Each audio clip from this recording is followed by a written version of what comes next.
Bezakan laki dan perempuan pun boleh. Okey, pagi ni kita nak santai-santai sahaja. Kak Pah nak promote botol hot baru je.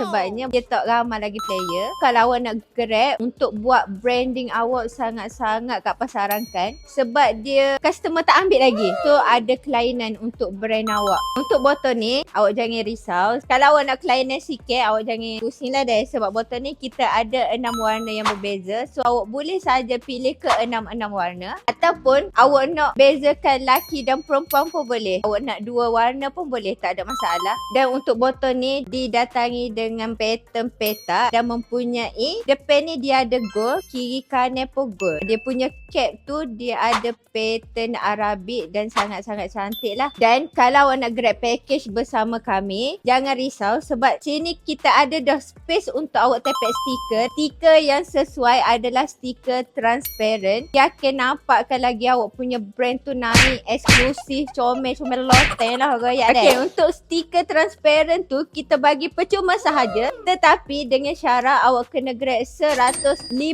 botol. Tu je syarat awak perlu buat. Okay, untuk wangian di NKH sekarang kita ada lebih daripada 850 wangian. Dan yang paling pentingnya kita ada wangian baru. Ni antara wangian yang kita masuk yang top lah. Kalau awak berminat, awak boleh sahaja datang ke NKH Perfume Maker sebab MOQ untuk package jenama sendiri serendah 150 botol sahaja awak akan dapat dengan harga RM14 sahaja sebotol. Kita akan bagi free stiker dan design. So kalau awak berminat dengan package yang Kak Pah tawarkan, awak boleh sahaja direct datang ke NKH Perfume Maker. Ataupun kalau awak duduk jauh, jangan risau, awak boleh sahaja contact tim saya kami di NKH Perfume Maker. Ingat tahu Kak Pah tunggu awak mari, awak lambat, awak rugi.